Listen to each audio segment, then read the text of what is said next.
All right, Miami Dolphins fans, so much for that lull period between the NFL draft and OTAs that I talked about in our last video. Because on Friday, the news officially broke that the Miami Dolphins have signed OBJ, Odell Beckham Jr., to a one-year deal worth up to $8.25 million. Now, the beautiful part about this is that the base salary for OBJ for this year, just $3 million. That remaining $5.25 million is all incentive based. So it's also been reported out there that Odell Beckham Jr.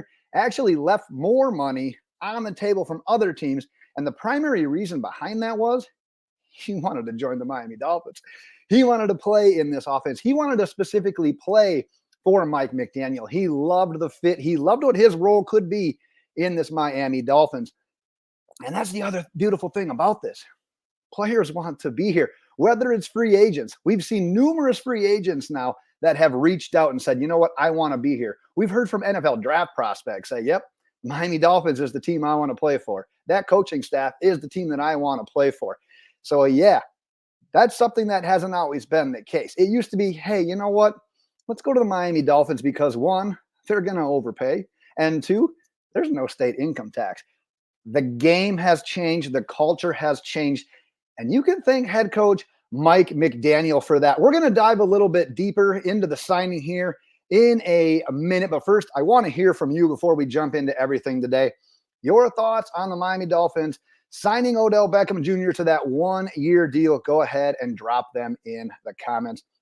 I'm going to kick things off by let's look at his fit with this team because I think we all know his resume pretty well at this point in time. Let's start with this. We've been asking for a third pass catcher to emerge in this offense basically since what? Since Mike McDaniel has taken over. Now, earlier this offseason, we signed Jonnu Smith. Figured he could help for that, and that's a potential answer to that question. And while I still think he's a potential answer to that solution, anyways, he better be because that's another evolution of this offense. A third pass catcher is great. We got Jonnu for that. Now we have Odell Beckham for that. We still need a tight end to emerge. That's still part of this offense that's been missing as well. So that's all good, great, and grand.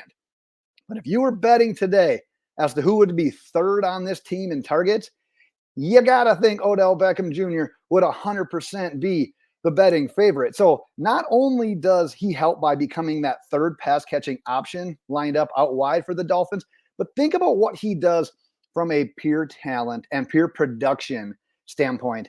If we were to once again lose a guy like Tyreek Hill or Jaylen Waddle, both of those guys, they missed games and they were banged up throughout the season. And that really hindered this offense. Well, a guy like Odell Beckham Jr., in my opinion at least, can still serve as a legitimate number two option in this league at wide receiver. And yeah, he's got some of his own injury concerns as well. But you know what? At this point in his career, maybe he's not on the field as much. So if he could step in and serve in that role as a third pass catcher, as a guy that can fill in if there's injury, there's going to be a much lesser fall off compared to what we were working with last year. Hey, even compared to what we already had in-house this year. Because if you look at our wide receivers right now, you can kind of clump them together a little bit. It's Tyreek, Waddle, and OBJ. Those are your top three. Then you've got that cluster of guys that were here last year primarily. It's Braxton Berrios, it's River Craycraft, and Eric Azukama. We all know Azukama had his injuries and whatnot. I still throw him in that cluster. But then you've got some rookies and some of those fringe options that's basically highlighted by the guys we just took last week in the draft. Malik Washington, Taj Washington.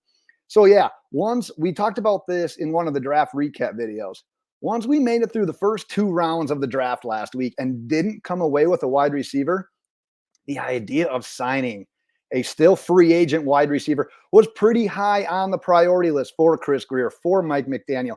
And in my opinion, it's because we basically had the same options minus Cedric Wilson that we had last year. And there was that fall off. There was that gap in talent. Odell Beckham fills that in much more nicely than a guy like Cedric Wilson or even a Craycraft or a Braxton Berrios. Now, you can say that Malik Washington has the potential to slide in that third wide receiver role and maybe even do perfectly fine. But keep in mind, he's a sixth rounder. I know we all like him. We all thought we got great value there. It's still a sixth rounder. And if you don't have to force him into that role before he's ready for it, don't do it. What's the rush? What's the sense of urgency? And keep in mind, it's just a 1-year deal for Odell Beckham Jr. It's potentially a temporary fix.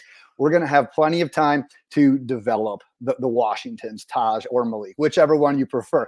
We'll have plenty of opportunities in camp, in preseason, in just the future in general to prove that they are capable of getting this job done. So I don't see this as a negative to a guy like Malik Washington whatsoever. I was actually originally going to talk some about what this does for overall roster spots when you look at this team's 53-man roster, but then I remembered, I looked at the date and I was like, it's still early May. We're going to have plenty of time this offseason to talk about that type of stuff. But the one thing I will say as it pertains to the roster in general, this battle for the final wide receiver spot, when it comes down to making those cuts for 53, whether we keep 6 receivers, 7 receivers, practice squad, that battle is going to be something to see. That's going to be something to monitor.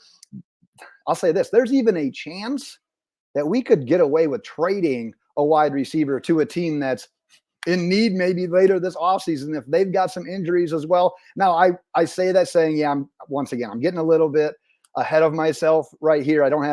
That's just pure speculation.